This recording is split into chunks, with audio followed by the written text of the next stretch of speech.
The sump pump chose the worst possible moment to give up, just like everything else in my life lately.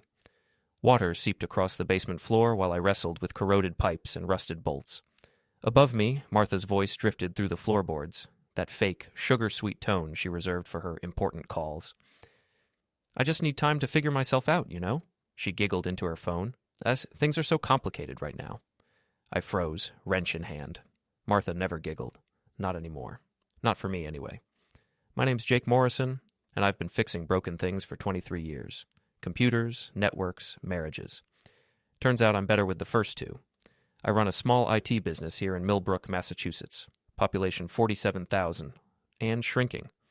It's the kind of place where everyone knows your business before you do, where the downtown still has empty storefronts from when the textile mills closed, and where guys like me are supposed to stay grateful for what we've got." "No, he's downstairs playing with his tools again," Martha continued. "He won't even notice I'm gone." The wrench slipped from my grip, clattering against the concrete floor. Upstairs, Martha's conversation stopped abruptly. I heard her footsteps, quick, nervous clicks of those expensive heels she'd started wearing to work, the ones that cost more than my monthly truck payment. Through the basement window, I watched her load a suitcase into her silver Lexus. Our daughter Amelia stood in the doorway, her face streaked with tears. "Mom, please don't do this," Amelia pleaded. "It's just temporary, sweetheart. Mommy needs some space to think." Space to think. Right. After Martha's taillights disappeared down Elm Street, I climbed the stairs to find Amelia sobbing on the couch, her phone clutched in her hands like a lifeline. "Dad, I'm so sorry," she whispered. "I tried to stop her."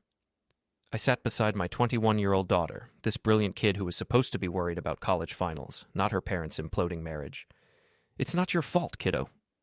But even as I comforted Amelia, my mind was already working. Martha had left in a hurry, which meant she'd made mistakes, and Martha's mistakes were always interesting. Before we dive deeper into the story, I have one small request. Please subscribe, drop a like, comment, and hit that hype button to boost this channel so more people can discover these incredible Reddit stories. Her laptop sat open on the kitchen counter, still logged into her email. Her gym bag hung by the door, unzipped, contents spilling onto the hardwood floor. And there, wedged between her yoga mat and protein powder, was a phone I'd never seen before. A burner phone. How very cloak and dagger of my ambitious wife. I powered it on while Amelia retreated to her room. The screen lit up with a cascade of messages, all from someone named Troy. The preview text made my stomach clench. "Can't wait to see you tonight, beautiful. Bring that thing you wore last time." 23 years of marriage, and my wife was texting some guy about lingerie. The photos were worse. Martha in a hot tub I didn't recognize, Martha in a silk robe that definitely wasn't from Target, Martha looking happier than she'd been in our house for months. I screenshot everything. Every message, every photo, every late-night confession about how Jake doesn't understand me, and "you make me feel alive again." My IT background came in handy. I knew how to preserve digital evidence, how to back up data across multiple drives, how to make sure nothing disappeared. The last message was time-stamped 20 minutes ago. "Room 412 at the Riverside Hotel. Troy's waiting. Troy." Even his name sounded like a trust fund baby. I grabbed my keys. The Riverside Hotel squatted on the banks of the Merrimack River like an overpriced toad, all glass and steel and pretension. The kind of place Martha had always wanted to stay, but we'd never been able to afford. Apparently Troy could. I parked across the street and waited. Through the lobby's floor-to-ceiling windows, I could see Martha at the bar, laughing at something a tall, dark-haired man was whispering in her ear. He wore a suit that probably cost more than my monthly rent, and his watch caught the light like a beacon of everything I wasn't. They looked perfect together, successful, polished, happy. It made me want to throw up. Instead, I walked into that lobby like I owned the place. The doorman barely glanced at me, just another middle-aged guy in work clothes, invisible and harmless. I approached their table with my phone already recording. "Martha," I said, loud enough for the surrounding tables to hear. "Fancy meeting you here?" She spun around, wine glass frozen halfway to her lips. Her face went pale, then red, then pale again. "Jake, what are you doing here?" "Looking for my wife. Funny thing.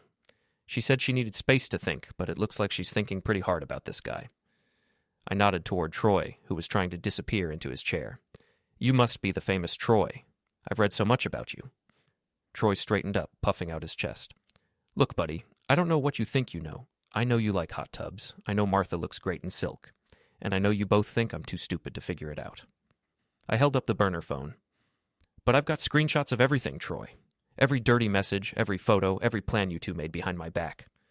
Martha lunged for the phone, but I stepped back. Jake, please, let me explain. Explain what? That you've been lying to me for months? That you've been sneaking around with Mr. Wall Street here while I'm home fixing our broken pipes? I snapped a photo of them together, their guilty faces perfectly captured in the frame. Smile, kids, this one's going in the family album. The entire bar was staring now. Martha's perfect composure cracked completely. You're making a scene, she hissed. I'm just getting started. I pulled out a business card and placed it on their table. It was one of mine, but I'd written on the back, Hope you two packed enough protection. And I don't mean the kind in your wallet. Jake. Then I walked out, but not before taking a small detour past Troy's Tesla in the parking garage. My house key made a satisfying scraping sound against the pristine paint job. Nothing major, just a little reminder that actions have consequences. The doorman saw me do it. He even took a photo with his phone, probably thinking he was helping Martha build a case against me. Let him. I was just getting started. When I got home, Amelia was asleep on the couch, her laptop still open to her social media accounts. The house felt different without Martha, emptier, but also cleaner somehow, like a weight had been lifted. I spent the next hour uploading everything to secure cloud storage, creating backups of the backups. In my line of work, you learn that information is power, and power is the only thing that matters when someone's trying to destroy your life. My phone buzzed with a text from an unknown number. A photo of my truck in the driveway, hood popped open, engine parts scattered across the ground like mechanical confetti. The message read, You're not the only one who knows how to tinker. M. I walked outside to survey the damage. Martha had always been handy with tools. It was one of the things I'd loved about her when we first met. Now she'd used those skills to gut my engine with surgical precision. The repair bill would be brutal, but the message was clear. She could hurt me too. Standing there in my driveway, looking at my destroyed truck while my neighbor's curtains twitched with curiosity, I felt something shift inside me. The hurt was still there, sharp and fresh, but underneath it was something else, something colder and more calculating. Martha wanted to play games? Fine. But she'd forgotten one crucial detail. I was the guy who fixed things when they broke, and when I couldn't fix them, I knew exactly how to break them beyond repair. The next morning brought a parade of humiliation disguised as sympathy. My neighbor, Mrs. Patterson, appeared at my door with a casserole and a hungry look in her eyes. I heard about Martha, she said, pushing past me into the kitchen. Such a shame when marriages fall apart. But you know, Jake, maybe it's for the best. A woman her age running around with younger men. Younger men. Plural. Apparently, the gossip mill was already embellishing the story. At work, the whispers followed me like shadows. My assistant, Carol, couldn't quite meet my eyes when she handed me the morning's service calls. The guys at the coffee shop suddenly found their phones fascinating when I walked in. By lunch, half the town knew that Jake Morrison's wife had run off with some hotshot from the city. Heard she's been seeing that tech guy for months, someone said behind me at the deli counter. You know, the one with the fancy car. What's his name? Tony? Troy? I ordered my usual sandwich and pretended not to hear. But inside, I was cataloging every whisper, every sideways glance, every pitying smile. This was Martha's doing, not just the affair, but the way she'd orchestrated my public humiliation. She'd always been good at managing narratives, spinning stories that made her look sympathetic and everyone else look foolish, but she'd underestimated me. Again. That afternoon, I drove to Amelia's apartment near the university. She was home between classes, sprawled across her couch with textbooks scattered around her like academic debris. Her laptop was open to TikTok, where she'd been posting cryptic videos about toxic masculinity and men who can't handle strong women. Dad, she said without looking up from her screen. Mom called. She wants to talk to you. I'm sure she does. She said you embarrassed her last night, that you made a scene at some fancy hotel. Amelia finally looked at me, her eyes red-rimmed and accusatory. Is it true? Did you really follow her there? I sat down across from my daughter, this young woman who looked so much like Martha it sometimes took my breath away. What else did she tell you? That you've been controlling and jealous, that you've been checking her phone and following her around town, that she's scared of what you might do next. Controlling. Jealous. Scary. Martha was already rewriting history, turning herself into the victim and me into the villain. It was a masterful performance, and it was working. Even my own daughter was looking at me like I might snap at any moment. Amelia, your mother has been having an affair for months. I have proof. She shook her head. Mom said you'd say that. She said you'd try to turn me against her because you can't handle her success. Success. That was rich. Martha's success at the Brennan and Associates advertising agency had come at the expense of our family, our marriage, and apparently our bank account. Those designer clothes, those expensive dinners, that new gym membership. I was starting to understand where the money had been going. I'm not trying to turn you against anyone, I said. I'm just trying to understand what happened to our family. But Amelia had already turned back to her phone, dismissing me with the casual cruelty that only family can manage. As I left her apartment, I heard her recording another video. When men feel threatened by successful women, they always blame everyone else for their own failures. The words hit harder than Martha's engine sabotage. I drove to Red's gym, a dive bar with a boxing ring in the back room where I'd been going since high school. Red Flanagan had been teaching kids to fight for 30 years, and he'd seen every kind of human drama play out in his establishment. "Jake Morrison," he called out when I walked in. "Heard you had some excitement last night. News travels fast. In this town? Hell, I knew about your wife's boyfriend before you did." Red poured me a beer without being asked. "Question is, what are you going to do about it?" I took a long drink, tasting the bitterness. What can I do? She's already got everyone convinced I'm the bad guy. "You know what your problem is, Jake. You fight fair. Always have. Even in high school, you'd rather lose than throw a cheap shot."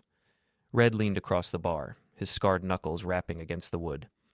"But sometimes you gotta throw a punch where it hurts most." "Meaning?" "Meaning she's fighting dirty, so you better learn the rules real quick. Or she's gonna destroy you piece by piece while everyone cheers her on." Red was right. Martha wasn't just leaving me, she was systematically dismantling my reputation, my relationship with my daughter, my place in this community. And she was doing it with surgical precision, making sure I looked like the aggressor while she played the victim, but two could play that game. That night, I logged into Martha's social media accounts. She'd never been good with passwords, always using variations of our anniversary date or Amelia's birthday. Within minutes, I was scrolling through her private messages, her photo galleries, her carefully curated online persona. What I found was fascinating. Martha had been building a narrative for months, posting subtle hints about feeling unappreciated and taken for granted. She'd been laying the groundwork for public sympathy, creating a paper trail that would make her affair look like a natural response to my supposed neglect. But she'd also been careless. Her private messages with her friends were full of complaints about money, about feeling trapped, about wanting more than a small-town life with a small-town man. She'd been planning this exit strategy for longer than I'd realized. I started small. A few edited posts that made her sound slightly more materialistic than sympathetic. A accidental share of an old photo where she looked particularly entitled. Nothing obvious, nothing that couldn't be explained as a social media glitch or a misunderstanding. Then I dug deeper. Martha's friend Claire worked in HR at the agency, and their private messages were a goldmine of gossip and scheming. Claire wasn't just Martha's confidant. She was actively coaching her through the affair, giving her advice on how to manage the situation and protect her assets.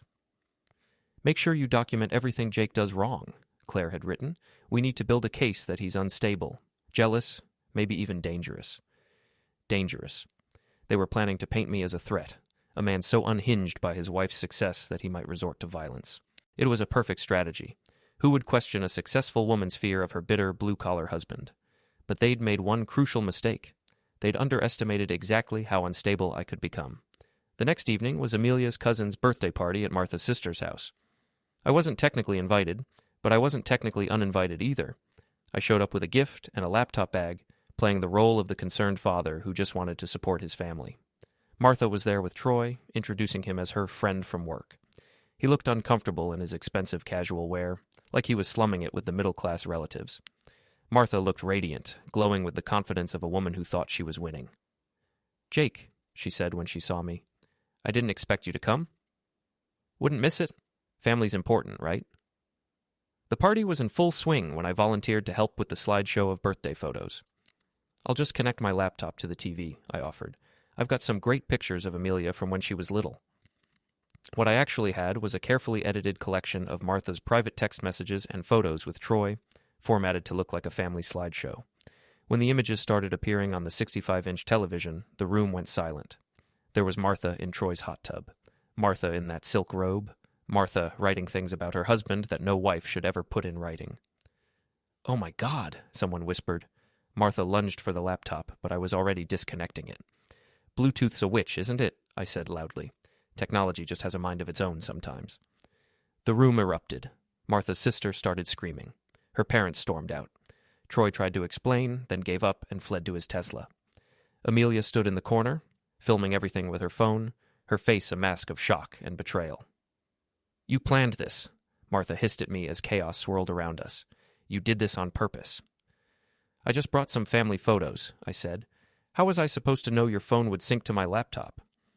It was a lie, of course. I'd spent hours setting up the Bluetooth connection, timing the slideshow, making sure every humiliating detail would be displayed in perfect clarity. But it was a plausible lie, the kind of technical glitch that could happen to anyone. Martha knew better.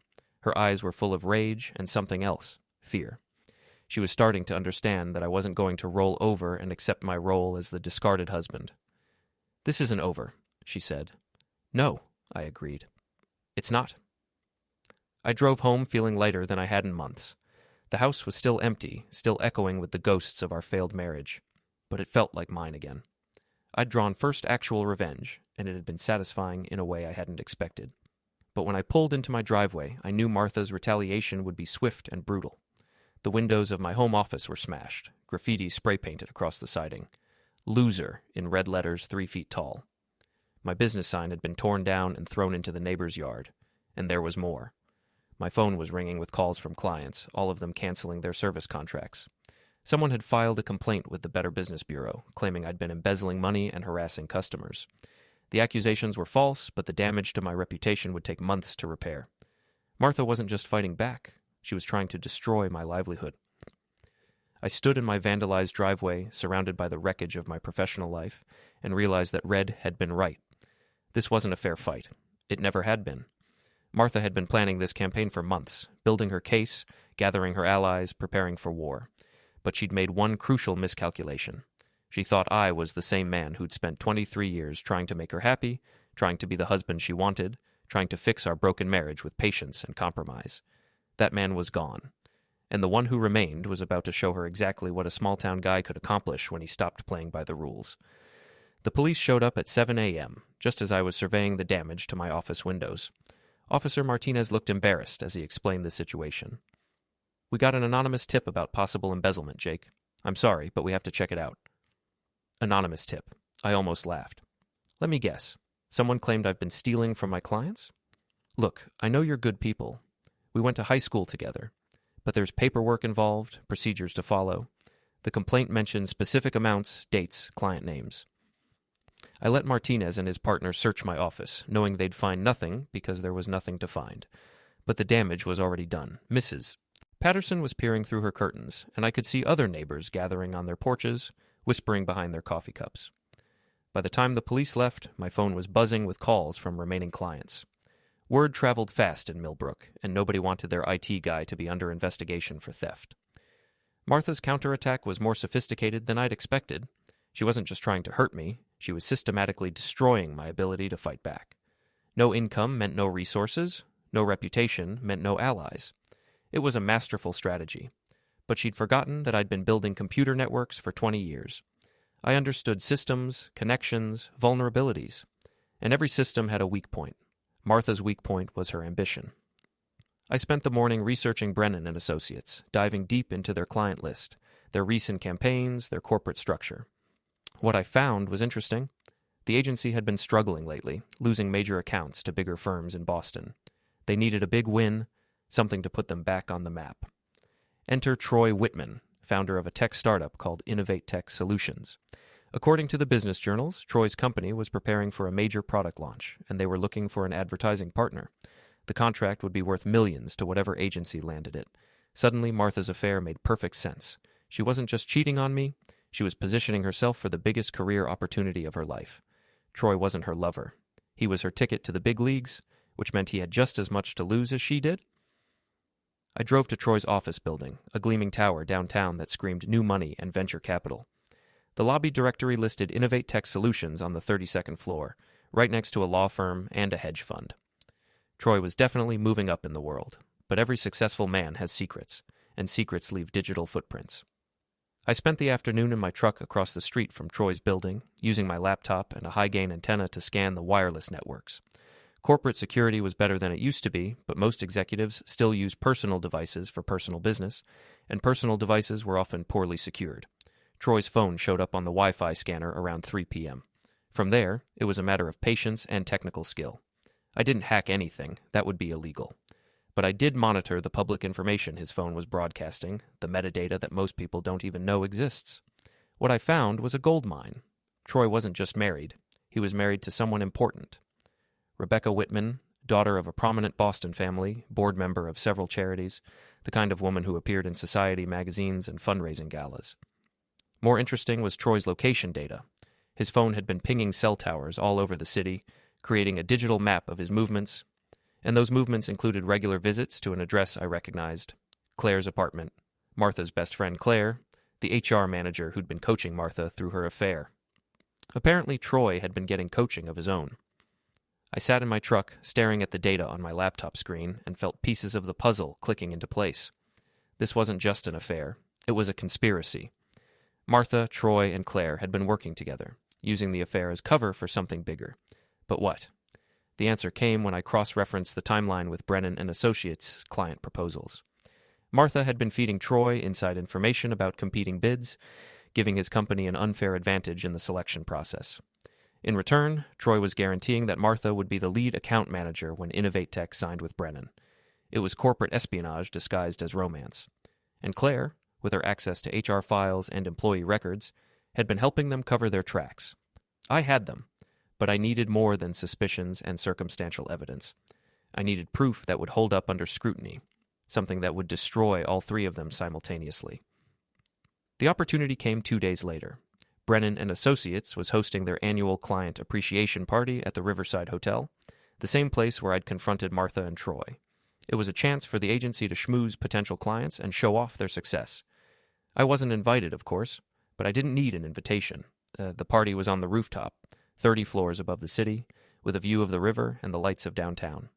I could see Martha from the elevator lobby, elegant in a black dress that probably cost more than my monthly mortgage payment. She was working the room like a politician, shaking hands, laughing at jokes, playing the role of the successful executive. Troy was there too, standing near the bar with the agency's senior partners. He looked confident, relaxed, like a man who knew the game was rigged in his favor. Claire hovered nearby, keeping watch, making sure nothing went wrong. I waited until the party hit its peak, when the alcohol was flowing and the conversation was loud enough to cover my approach. Then I walked onto that rooftop like I belonged there. "Martha," I called out, loud enough for half the party to hear. "Fancy seeing you here. Again."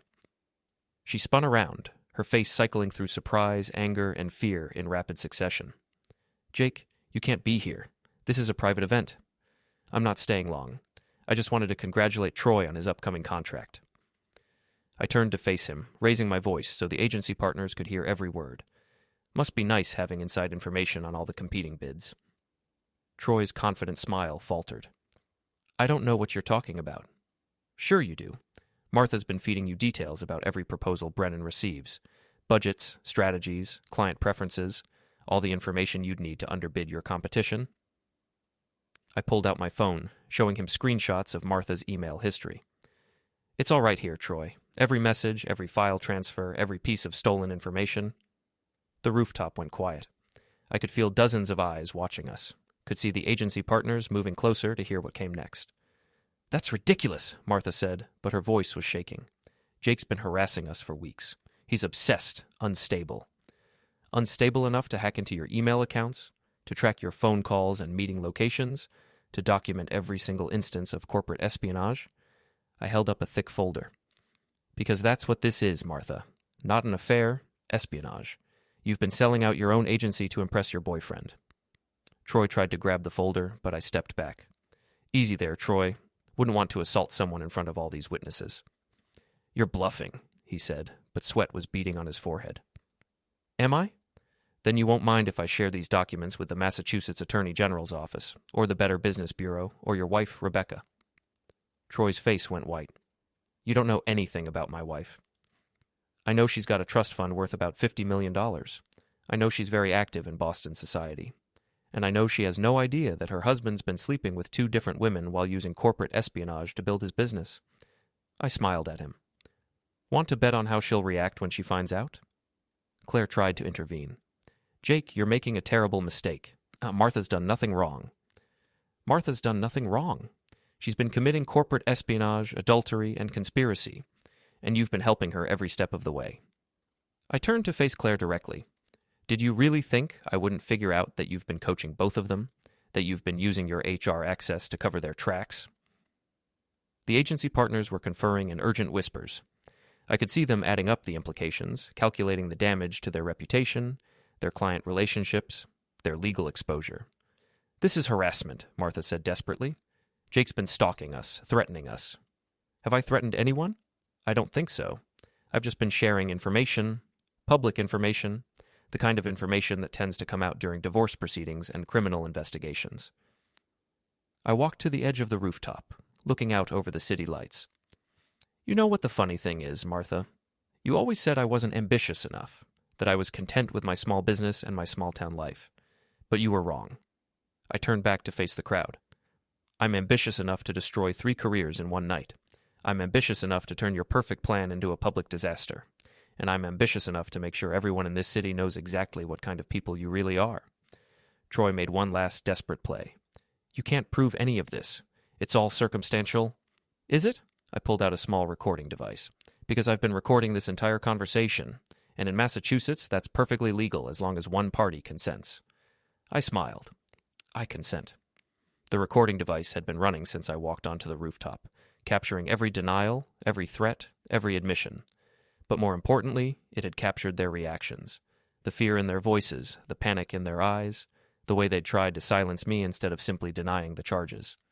Guilty people always react like guilty people. Troy lunged at me then, probably hoping to grab the recorder or throw me off the roof. But I'd been expecting it. I stepped aside, letting his momentum carry him past me, and he stumbled into a cocktail table. Drinks went flying, guests scattered, and Troy ended up on his back in a puddle of expensive wine. Careful there, Troy, I said, offering him a hand up. These rooftops can be dangerous. Security arrived within minutes, but the damage was done. Half the party had filmed Troy's attack on their phones. The other half had heard every word of my accusations. And the agency partners were already huddled with their lawyers, trying to figure out how to contain the scandal. As security escorted me to the elevator, I turned back to Martha one last time. You wanted time to figure yourself out? You've got all the time in the world now. The elevator doors closed on her stricken face, and I rode down 30 floors with a smile on my lips. I'd just destroyed 3 careers and exposed a criminal conspiracy, all without breaking a single law. But I wasn't done yet. Not even close. The fallout from the rooftop confrontation was swift and brutal. By morning, videos of Troy's attack were circulating on social media, and the story was spreading through Millbrook's gossip network like wildfire. Local man exposes corporate conspiracy at fancy party was the kind of scandal that kept small towns entertained for months. But Martha's response was more sophisticated than I'd expected. Instead of retreating, she went on the offensive, painting herself as the victim of an obsessed ex-husband's revenge fantasy. She gave an interview to the local newspaper, complete with photos of my graffitied house and her tearful account of months of escalating harassment. She claimed I'd been stalking her, hacking her accounts, and threatening her safety. The reporter ate it up. Scorned husband loses his mind. Successful woman fears for her life. Jake Morrison has been systematically terrorizing me since I asked for a separation, she was quoted as saying. He's broken into my email, followed me to private locations, and now he's making wild accusations to destroy my career. I'm genuinely afraid of what he might do next. The article painted me as a bitter, unstable man who couldn't handle his wife's success. It mentioned my history of technical skills that could be used for stalking, and quoted anonymous sources who described me as increasingly erratic and potentially dangerous. It was a masterful piece of character assassination, and it was working. My remaining clients started canceling contracts. Neighbors crossed the street to avoid me. Even Amelia called to tell me she was taking a break from our relationship until I got help. But Martha had made one crucial mistake. She'd underestimated how much I'd learned about her conspirators. I spent the next week digging deeper into Claire's background, using public records and social media to build a complete picture of Martha's best friend and co-conspirator. What I found was fascinating. Claire Brennan wasn't just the HR manager at Brennan & Associates. She was the founder's daughter. Her father had started the agency 30 years ago, building it from a one-man operation into one of the region's most successful firms. Claire had grown up in the business, working summers and holidays, learning every aspect of the operation. She was also deeply in debt. A messy divorce 2 years earlier had left her with massive legal bills and alimony payments. Her lifestyle, the downtown condo, the luxury car, the designer clothes, was funded entirely by credit cards and loans. Claire needed money, and she needed it desperately, which explained why she'd been so eager to help Martha and Troy with their scheme. If Innovate Tech's contract went through, Claire would be in line for a substantial bonus as the HR manager who'd facilitated the partnership. But there was more. Claire's ex-husband had been my client 5 years ago, back when their marriage was falling apart. I'd helped him recover data from a crashed computer, including financial records that had been crucial in their divorce proceedings. Claire had never forgiven me for that assistance. This wasn't just about money. It was personal revenge, dressed up as corporate espionage. I was sitting in Red's gym, nursing a beer and planning my next move, when Amelia walked in. She looked older than her 21 years, worn down by weeks of family drama and social media attention. "Dad," she said, sliding into the booth across from me, "we need to talk." "I thought you were taking a break from our relationship." She flinched at the bitterness in my voice. "I've been thinking about everything that's happened. About Mom, about Troy, about what you said at the party. And I think you might be right. About some of it, anyway." She pulled out her phone, showing me a series of text messages. "Mom's been asking me to post things on social media, specific things, like she's trying to control the narrative." The messages were damning. Martha had been coaching Amelia on what to post, what to say, how to frame the story to make me look unstable and her look sympathetic. She'd even suggested that Amelia should hint about being afraid of me, about worried I might become violent. "She wanted me to lie about you, Dad, to make people think you were dangerous." Amelia's eyes filled with tears. "I couldn't do it. Whatever's going on between you and Mom, I know you'd never hurt anyone." I reached across the table and took my daughter's hand. "Thank you for believing in me. But I need to know the truth, all of it. What really happened with Mom and Troy? What were you talking about at that party?" So I told her everything. The affair, the corporate espionage, Claire's involvement, the systematic campaign to destroy my reputation. I showed her the evidence I'd gathered, the emails and text messages and financial records that painted a picture of conspiracy and betrayal. Amelia listened in silence, her face growing paler with each revelation. When I finished, she sat back in her chair, looking stunned. "My God, Dad, Mom's been lying about everything." "Not everything. I did follow her, hack her accounts, and publicly humiliate her. I'm not innocent in this. But you were defending yourself. They were trying to destroy you." She looked at the evidence spread across the table. "What are you going to do with all this?" "I'm going to finish what I started." The plan I'd been developing was ambitious, risky, and probably illegal in a dozen different ways, but it would expose the truth about all three conspirators while giving me the revenge I'd been craving for weeks. It started with Troy's wife, Rebecca. I'd been monitoring her social media accounts, learning about her schedule, her interests, her social circle. She was hosting a charity fundraiser the following weekend, a gala for the Boston Children's Hospital featuring dinner, dancing, and a silent auction. Troy would be there, playing the role of the devoted husband while secretly planning to leave her for Martha. It was the perfect opportunity to destroy his carefully constructed life. I created a fake email account and sent Rebecca an anonymous message. "Your husband is having an affair with Martha Morrison from Brennan and Associates. They've been using their relationship to commit corporate espionage. I have proof." Then I attached every photo, every text message, every piece of evidence I'd gathered over the past month. Not just the affair, but the business conspiracy, the financial irregularities, the systematic deception that had been going on for months. Rebecca's response came within hours. "Who is this? How do I know this is real?" I sent her more evidence. Phone records showing calls between Troy and Martha. Credit card statements showing payments for hotel rooms and expensive gifts. Location data proving they had been meeting regularly while Troy claimed to be working late. But the real bombshell was the evidence of Troy's relationship with Claire. Photos of them together at restaurants, hotels, even Claire's apartment. Text messages that made it clear Troy had been sleeping with both women while lying to all three of the women in his life.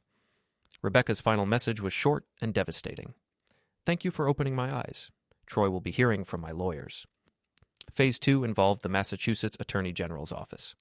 Corporate espionage was a serious crime, especially when it involved companies competing for government contracts. Innovate Tech had been bidding on several state projects, using information stolen from Brennan and Associates to undercut their competitors. I compiled a comprehensive report documenting every instance of information theft, every suspicious contract award, every financial irregularity I could find. Then I sent it to the AG's white-collar crime division with a cover letter explaining the scope of the conspiracy.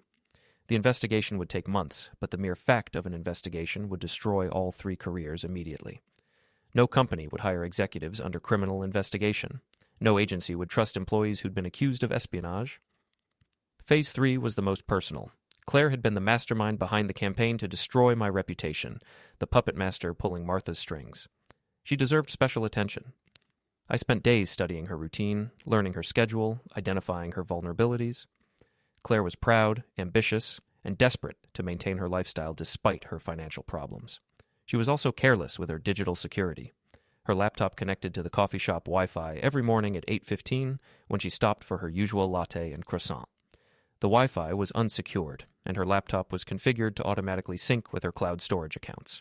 I didn't hack anything. That would be illegal. But I did monitor the public Wi-Fi traffic, looking for unencrypted data that she was broadcasting without realizing it. What I found was a treasure trove of corporate secrets, personal financial information, and evidence of her role in the conspiracy against me. Claire had been embezzling money from Brennan & Associates for over a year, using her HR access to create fake employees and redirect their paychecks to accounts she controlled. She'd been stealing from her own father's company to fund her lifestyle and pay her debts. More damaging were her personal messages with Martha and Troy, where she'd outlined their strategy for destroying my reputation and driving me out of town. She'd been the one to suggest the anonymous tip about embezzlement. She'd been the one to coordinate the graffiti attack on my house. She'd been the one to coach Martha on how to play the victim while systematically destroying my life. I compiled everything into a comprehensive dossier and sent copies to Claire's father, the agency's board of directors, and the local FBI field office. Embezzlement was a federal crime, and the amounts involved were substantial enough to warrant serious prison time. Then I sat back and waited for the dominoes to fall. The first domino was Rebecca Whitman's divorce filing, which made the Boston Society pages within hours. Tech entrepreneur's wife files for divorce, cites adultery and financial impropriety. It was the kind of headline that destroyed reputations in high society circles. The second domino was the Attorney General's announcement of a criminal investigation into alleged corporate espionage involving multiple Massachusetts companies. The press release didn't name names, but it didn't have to. Every business reporter in the state knew about the Brennan & Associates scandal. The third domino was Claire's arrest on embezzlement charges. FBI agents raided the agency's offices, seizing computers and financial records while employees watched in shock. Claire's perp walk made the evening news, complete with commentary about white-collar crime in the advertising industry. But the biggest domino was yet to fall, and when it did, it would destroy Martha's carefully constructed narrative once and for all. The opportunity came at the annual Millbrook Community Foundation Gala, the biggest social event of the year. Martha had bought a table months earlier, back when she thought she'd be attending as a successful executive with her wealthy boyfriend. Now she was going alone, trying to salvage what remained of her reputation. I bought a ticket at the last minute, using a credit card in my business's name. Technically, I was attending as a local entrepreneur, supporting community causes. Nobody could object to that. The gala was held at the Millbrook Country Club, in a ballroom decorated with flowers and fairy lights. The town's elite were all there, business owners, politicians, charity board members, anyone who was anyone in our small city. Martha sat at her table near the front, elegant in a navy blue dress, playing the role of the wronged woman with dignity and grace. She'd rebuilt her narrative over the past week, positioning herself as the victim of a vindictive ex-husband and corrupt business partners. But I had one final card to play. When the evening's program reached the silent auction, I stood up and approached the microphone. The organizers looked confused. I wasn't on the program, but I smiled and gestured toward my table as if I'd been invited to speak. "Ladies and gentlemen," I began, my voice carrying clearly through the ballroom. "I want to thank you all for coming out tonight to support our community. As someone who's lived in Millbrook for over 20 years, I know how important it is for neighbors to look out for each other." Polite applause. Martha was staring at me with growing alarm, but she couldn't object without making a scene. "I also want to talk about the importance of truth in our community, about what happens when people we trust betray that trust for personal gain." The applause died away. The room was getting uncomfortable. Some of you may have heard about the recent scandals involving corporate espionage and embezzlement. What you may not know is how deep the corruption goes, or how many people were involved in the conspiracy. I pulled out a thick folder and set it on the podium. This contains evidence of a systematic campaign to defraud local businesses, steal corporate secrets, and destroy the reputation of anyone who got in the way. Martha stood up. Jake, stop this. You're embarrassing yourself. Am I? Or am I finally telling the truth about what you and your friends have been doing? I opened the folder, revealing photographs and documents. Ladies and gentlemen, I present the real Martha Morrison. Not the victim she's been pretending to be, but the architect of a criminal conspiracy that's been operating in our community for over a year. I began reading from the evidence. Text messages where Martha bragged about destroying that pathetic husband of mine. Emails where she coordinated with Claire to frame me for embezzlement. Financial records showing how she'd been using corporate funds for personal expenses. The room was silent now. Martha was trying to leave, but the crowd was packed too tightly around the tables. She was trapped, forced to listen as I exposed every lie she'd told, every crime she'd committed, every person she'd betrayed. The woman sitting at table 12 isn't a victim, I concluded. She's a criminal, and everything she's told you about me, about her affair, about her role in this scandal, has been a lie designed to cover up her own guilt. I closed the folder and looked directly at Martha. You wanted everyone to know the truth about our marriage? There it is, the truth about who you really are. The ballroom erupted in chaos. Some people were shouting questions, others were taking photos, still others were demanding explanations. Martha was crying now, her careful composure finally cracking under the weight of public scrutiny. But I wasn't done yet. I had one final revelation, one last secret that would destroy her completely. Oh, and Martha, I called out as she tried to push through the crowd toward the exit, you might want to call your lawyer. The FBI will probably want to talk to you about those missing client funds, the ones you've been hiding in that offshore account in the Cayman Islands. Martha stopped cold. She turned back to stare at me, her face white with shock and terror. I'd been saving that particular piece of evidence for last. The smoking gun that proved Martha hadn't just been stealing information, but actual money. Hundreds of thousands of dollars skimmed from client accounts and hidden in an illegal offshore banking scheme. It was the kind of crime that carried serious federal prison time. And Martha knew it. As she stumbled toward the exit, surrounded by reporters and curious onlookers, I felt a deep satisfaction settle in my chest. I'd spent weeks being painted as the villain in this story, the bitter ex-husband who couldn't handle his wife's success. Now everyone knew the truth. Martha wasn't successful. She was a criminal. And I wasn't bitter. I was justified. The dominoes were all falling now, and there was nothing any of them could do to stop it. The FBI raid on Martha's house happened at dawn, 3 days after the charity gala.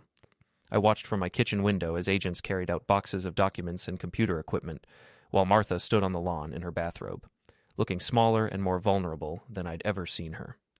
The local news crews arrived within minutes, turning our quiet neighborhood into a circus of satellite trucks and reporters. Mrs. Patterson was in heaven, giving interviews about how she'd always suspected something wasn't right, about Martha's sudden lifestyle changes. By afternoon, the story had gone regional. Massachusetts advertising executive charged in multi-million-dollar fraud scheme was trending on social media, complete with photos from the charity gala and speculation about how deep the corruption went. But I wasn't satisfied yet. Martha's arrest was just the beginning, the opening move in what I intended to be a devastating endgame. The charges against Martha were serious: wire fraud, money laundering, conspiracy, and violation of federal racketeering statutes. The offshore accounts had contained over $2 million, money stolen from client campaigns and hidden through a complex network of shell companies and international transfers. Troy faced similar charges, plus additional counts related to corporate espionage and tax evasion. His tech company had collapsed overnight when investors learned about the criminal investigation, and his divorce was proceeding at lightning speed as Rebecca's lawyers seized every asset they could find. Claire's situation was the most pathetic. Her embezzlement scheme had been relatively small-scale compared to Martha and Troy's operation, but her role as the inside facilitator made her equally guilty in the eyes of the law. She'd been fired from Brennan and Associates and disowned by her own father, who'd issued a public statement calling her actions a betrayal of everything our family has built. All three of them were facing decades in federal prison, their careers destroyed, their reputations in ruins. It should have been enough to satisfy my thirst for revenge. But it wasn't. The problem was that Martha was still trying to control the narrative, even from behind bars. Her lawyer had crafted a defense strategy that painted her as a victim of psychological manipulation, a woman driven to desperate measures by an abusive husband's campaign of harassment. My client was terrorized by her ex-husband for months, her attorney told reporters. Jake Morrison's systematic stalking and intimidation created a climate of fear that impaired her judgment and led to these regrettable decisions. Regrettable decisions. As if stealing $2 million was just a momentary lapse in judgment. The strategy was working, at least partially. Some media outlets were running sympathetic profiles of Martha, focusing on her rise from a working-class background to executive success, portraying her crimes as the desperate acts of a woman pushed beyond her breaking point. I couldn't let that stand, not after everything she'd put me through, everything she'd tried to destroy. Martha needed to face the full consequences of her actions without the shield of victimhood to protect her. The opportunity came when I learned about Martha's bail hearing.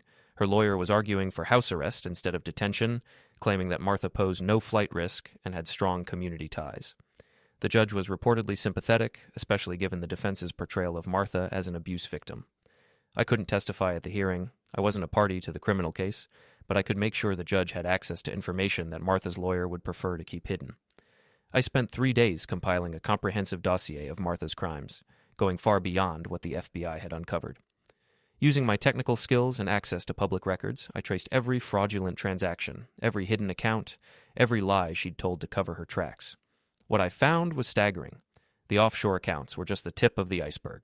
Martha had been running a sophisticated criminal enterprise for over 2 years, stealing money from dozens of clients and hiding it through an international network of shell companies and cryptocurrency exchanges. She'd also been planning her escape for months. Fake passports, foreign bank accounts, even a property purchase in a non-extradition country. Martha had been preparing to disappear with her stolen millions, leaving me and Amelia behind to deal with the fallout. I packaged all of this evidence into a formal report and sent it to the federal prosecutor's office, the presiding judge, and every major news outlet in the region. Then I sat back and waited for the explosion. The bail hearing became a media sensation. Martha's lawyer tried to present her as a sympathetic figure, but the prosecutor had my evidence and wasn't hesitant to use it. Your Honor, the prosecutor argued, the defendant isn't a victim of domestic abuse who made poor choices under pressure. She's a sophisticated criminal who spent years planning and executing a complex fraud scheme. The evidence shows that she was preparing to flee the country with over $5 million in stolen funds. $5 million. Even I hadn't realized how extensive Martha's operation had been. The judge denied bail, ordering Martha to remain in federal detention until trial. As she was led away in handcuffs, I felt a grim satisfaction. No more victim narrative, no more sympathy from the media. Martha would face justice as what she really was, a criminal, but I still wasn't finished. The final phase of my revenge required patience and careful planning. Martha, Troy, and Claire were all facing trial, but trials took time. Months, maybe years of legal proceedings while they tried to plea bargain or find technicalities to escape justice. I wanted something more immediate, more personal. I wanted them to understand exactly what they'd lost, exactly what their crimes had cost them. The opportunity came when I learned about the Brennan and Associates bankruptcy auction. The agency had collapsed under the weight of the scandal, unable to survive the loss of clients and the crushing legal expenses. Everything was being sold off. Office furniture, computer equipment, client lists, even the company's reputation and goodwill. I attended the auction with a simple goal: to buy everything that had once belonged to Martha's professional life. Her office furniture, her computer, her awards and certificates, even her personalized parking space sign. The bidding was light. Nobody wanted assets associated with a criminal enterprise, and I was able to acquire most of Martha's professional possessions for a fraction of their original value. Then I held my own auction, right in the parking lot of the defunct agency. I invited everyone who'd been affected by Martha's crimes, former clients, betrayed colleagues, investors who'd lost money in Troy's collapsed company. Ladies and gentlemen, I announced to the small crowd, today we're auctioning off the remnants of Martha Morrison's career. Every item here represents something she stole, someone she betrayed, or some lie she told to advance her criminal enterprise. I started with small items: her desk nameplate, her motivational posters, her collection of industry awards. Each item came with a story about Martha's crimes, a detailed explanation of how she'd used her position to steal and deceive. The crowd was eating it up. These were people who'd been personally victimized by Martha's schemes, and they relished the opportunity to literally buy pieces of her downfall. The bidding grew more spirited as the items got more valuable. Martha's leather office chair went for $500 to a client she'd defrauded. Her computer monitor sold for $300 to a former colleague who'd been fired to cover up Martha's embezzlement. But the centerpiece of the auction was Martha's executive desk, a massive mahogany piece that had been the symbol of her success and authority. I'd saved it for last, building up the drama as the crowd grew larger and more engaged. This desk, I announced, is where Martha Morrison planned her crimes, where she forged documents, where she coordinated with her co-conspirators to steal millions of dollars from innocent victims. The bidding started at $50 and quickly escalated. Former clients were competing with ex-colleagues, each determined to own a piece of Martha's humiliation. The price climbed to $1,000, then $2,000, then $5,000. Finally, a woman I didn't recognize made the winning bid, $10,000 for a desk that had originally cost maybe $3,000. "Why did you pay so much?" I asked her as she arranged for delivery. She smiled grimly. "Because I'm going to burn it. In my backyard, with all my friends watching. Martha Morrison destroyed my business and my reputation with her lies. Now I get to destroy something of hers." The auction raised over $50,000, which I donated to a fund for Martha's victims. But the real value wasn't financial. It was symbolic. I'd taken everything that represented Martha's professional success and turned it into a public spectacle of her disgrace. The videos went viral. Revenge auction, fraud. Victim sells off criminal's possessions became a social media sensation, with millions of views and thousands of comments praising my creativity and determination. Martha's lawyer tried to get a court order stopping the auction, claiming it was harassment and intimidation, but everything I'd sold had been legally purchased, and the auction was held on public property with proper permits. There was nothing illegal about turning Martha's professional possessions into symbols of her criminal downfall. The final humiliation came at Martha's sentencing hearing. I was allowed to give a victim impact statement, and I'd spent weeks preparing what I intended to be the definitive account of Martha's crimes and their consequences. I stood at the podium in the federal courthouse, looking directly at Martha as she sat at the defendant's table. She looked older, smaller, diminished by months of legal proceedings and public disgrace. "Your Honor," I began, "Martha Morrison didn't just steal money. She stole trust, hope, and faith in the basic decency of human relationships. She turned love into a weapon, success into a lie, and family into a casualty of her limitless greed." I detailed every crime, every betrayal, every life she damaged in pursuit of money and status. I talked about the clients who'd lost their businesses, the employees who'd been fired, the family members who'd been manipulated and deceived, but mostly I talked about the systematic nature of her crimes, the careful planning and deliberate cruelty that had gone into every fraudulent scheme. "Martha Morrison isn't a victim of circumstances or poor judgment," I concluded. "She's a predator who spent years hunting for opportunities to exploit trust and steal from innocent people. She deserves no sympathy, no mercy, and no second chance to destroy more lives." The judge sentenced Martha to 25 years in federal prison, with no possibility of parole for at least 15 years. Troy received 20 years, Claire got 12 years, and all three were ordered to pay full restitution to their victims. As Martha was led away in shackles, she turned to look at me one last time. Her eyes were full of hatred, but also something else, a grudging respect for the thoroughness of my revenge. I'd destroyed her career, her reputation, her freedom, and her future. I'd turned her from a successful executive into a convicted felon, from a respected community member into a cautionary tale about greed and betrayal. But more than that, I'd proven that the small-town guy she'd dismissed and betrayed was capable of bringing down her entire criminal empire. I'd shown her that underestimating Jake Morrison was the biggest mistake of her life. As I walked out of that courthouse, I felt a satisfaction deeper than anything I'd experienced in years. Martha had tried to destroy me, but I'd survived and fought back. I'd taken everything she valued and turned it to ash. The scorned husband had become the avenging angel, and justice had finally been served. In the parking lot, reporters surrounded me with questions about my plans, my feelings, my thoughts on the sentences. I gave them a simple statement. Villains don't always get caught, but sometimes when they do, they learn that their victims are stronger than they ever imagined. Then I got in my truck and drove home to Millbrook, leaving the wreckage of Martha's life behind me. The war was over, and I had won completely.